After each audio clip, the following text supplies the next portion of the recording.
Estimada gente de ESPN Knockout a través de este canal, el saludo para todos ustedes. Hoy tenemos un tema que no es justamente el más agradable, pero que también es necesario tocar porque la noticia nos conmovió a todos, obviamente, teniendo en cuenta que en Japón, el 2 de agosto, pelearon dos boxeadores, los dos de 28 años, que terminaron lamentablemente fallecidos. Shigetoshi Kotari había perdido por nocaut. Hiromasa Urakawa había empatado. Lo cierto del caso es que los dos, con muy pocos días de diferencia, perdieron la vida. De este tema ya se ocuparon nuestros compañeros en el show de ESPN Knockout, especialmente el querido Chava Rodríguez, con la información que tenía que ver con esto que ha obligado a la Comisión Japonesa de Boxeo a poner una lupa muy grande y revisar a ver qué cosas han sucedido. Dos desgracias ocurridas en un mismo programa de boxeo, en el legendario Korakuen de Tokio. Bueno, se ha hablado mucho de este tema, y no digo solamente de este doloroso tema, sino de este tema de las muertes y las consecuencias y las secuelas que suelen ocurrir con el boxeo. Ya se sabe que es un deporte de contacto, que es un deporte peligroso, que no es sencillo. Justamente por eso mismo muchas veces ponemos el énfasis en el tema de los youtubers, en que hay que tener mucho cuidado y tienen que ser muy cautelosos a la hora de practicarlo, porque el boxeo no es para cualquiera. Cuando digo esto, estoy hablando en términos de salud. Uno no es médico, pero sabe, además por experiencia, que tiene que estar un físico totalmente apto para la pelea para poder meterse en un ring a dar y a recibir golpes. Hay, por supuesto, diferentes lecturas. La mayoría ya se han leído y visto a lo largo de todos estos años y desde que el hombre es hombre o desde que el boxeo es boxeo. Pero se han intensificado últimamente. La Comisión de Boxeo de Japón ha decidido que las peleas titulares pasen de 12 a 10 asaltos. ¿Esto es por la duración de las peleas solamente o por el tema de la deshidratación? Porque sacarle dos asaltos a una pelea y reducirla a 10, reducirla es una manera de decir, es entrar en la distancia habitual para los boxeadores fondistas. Pero también es cierto que en los últimos asaltos muchas veces está el mayor esfuerzo, ya sea porque la pelea está pareja y hay que ganarla de cualquier manera, o ya sea porque el físico está sometido a un gran esfuerzo. Y ese gran esfuerzo tiene mucho que ver con otro tema que es quizás el nudo de la cuestión, o uno de los nudos de la cuestión. ¿Cómo se llega al peso?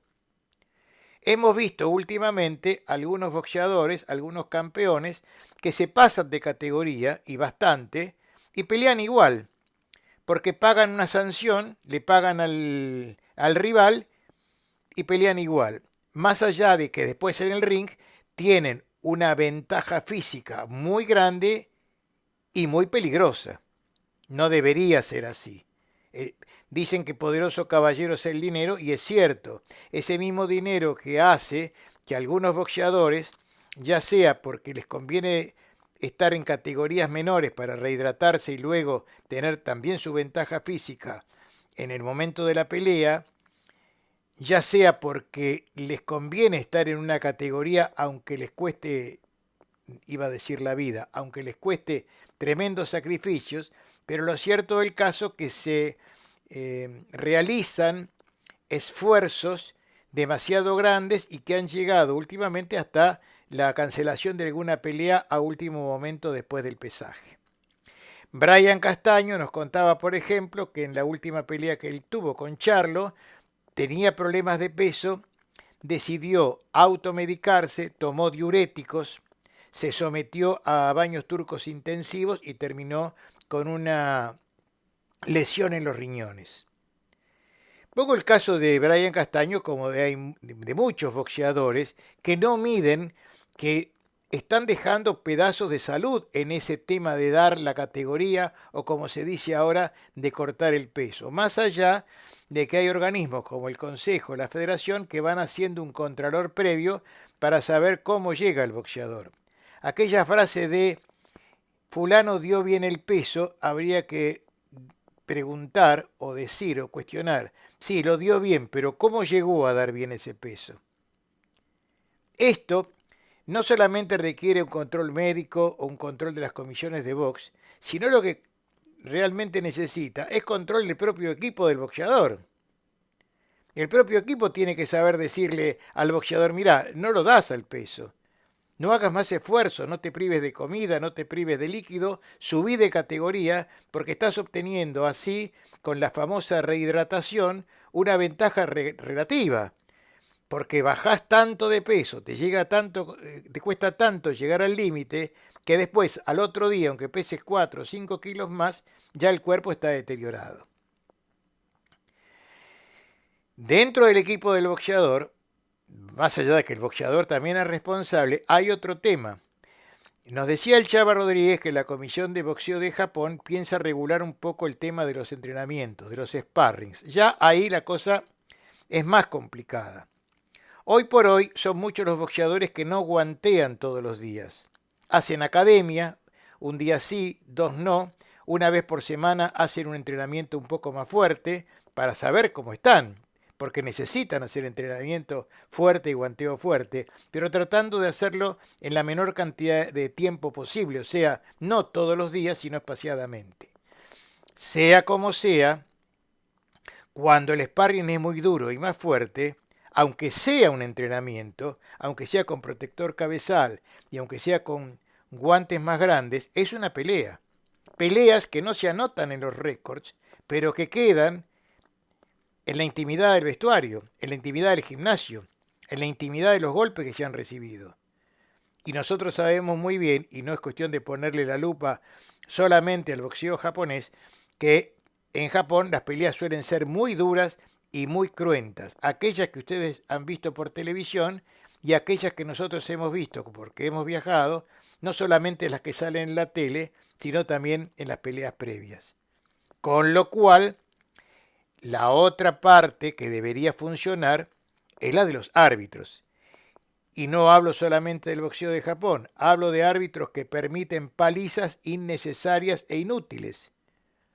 Sin contar con las esquinas, que a veces parece que no hubieran llevado una toalla al rincón, porque no la tiran nunca. Claro, es fácil pedirle al boxeador el esfuerzo, pelear en nombre de tus hijos, pensar en la gloria cuando no le pegan a uno. Entonces, esa regulación que, según me contaba el Chava y según contó en el show, se haría en Japón para los sparrings, debería ser también una autorregulación para saber hasta qué punto un entrenamiento deja de ser entrenamiento para hacer una pelea privada. Porque esos golpes, como suele decirse, entran pero no salen. Por ahí también se habló del tema de las ambulancias. Bueno, en realidad la ambulancia no está solamente para las peleas estelares. De hecho, tiene que haber por lo menos dos, porque si una tiene que llevar a un boxeador, no hablemos de un estado gravísimo, simplemente puede pasar un corte muy grande o alguna lesión, tiene que haber otra, porque si no el espectáculo no puede proseguir hasta que no haya por lo menos una ambulancia y se entiende un buen equipo de paramédicos que esté especializado en el tema. Hemos visto más de una vez boxeadores que caen knockout, caen muy mal, y de pronto lo mueven, lo sientan, lo sacuden, lo levantan y no son capaces algunas esquinas de sacarle los guantes, de cortarle el vendaje, de aflojarle las botas, cosas que son fundamentales cuando se está luchando contra el tiempo. Yo he dicho muchas veces, y no es por supuesto ningún invento mío, que con amigos así el boxeo no necesita enemigos. Son muchos aquellos que miran para otro lado cuando el boxeador hace esfuerzos terribles para entrar en categoría. Son muchos aquellos boxeadores que en secreto toman diuréticos, se privan de comer, etcétera, etcétera, para luego tener la aparente ventaja deportiva de un quilaje mayor a la hora del ring. Entonces, por un lado está el control de las comisiones de boxeo. es cierto, de las entidades o organismos internacionales en cuanto a cómo se va llegando al límite de la categoría, es cierto, pero también tendría que haber una concientización mucho mayor en managers, en técnicos y hasta en boxeadores para que tengan en cuenta que se está jugando con la salud, aunque la palabra jugando en realidad no es lo correcto. Uno podría decir, sí, también se juega con fuego. Bueno, si quieren usamos la palabra juego.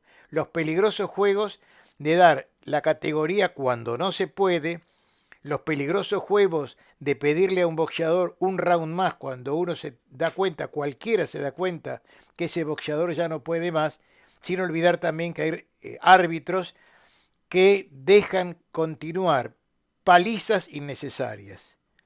Sería bueno que todos nos replanteemos, sobre todo la gente que está metida en el negocio del boxeo, porque además como negocio moviliza dinero y el dinero muchas veces hace mirar para otro lado, en dónde están parados y qué es lo que quieren. Con pasarse de categoría y de kilos y de pagarle al rival para que pelee igual, a llegar a límites infrahumanos para dar el peso, hasta aquel rincón que no sabe tirar una toalla o aquellos árbitros que no se animan a detener una pelea a tiempo. Después hablamos todos, como hablamos ahora, como estamos comentando, pero sabemos que no siempre de la palabra al hecho hay un trecho corto, al contrario, a veces pasa el tiempo, parece que nos olvidamos hasta que otra vez más la desgracia nos vuelve a sacudir. El boxeo así no necesita enemigos, los tiene dentro de sí mismo. Bueno, nos estamos viendo.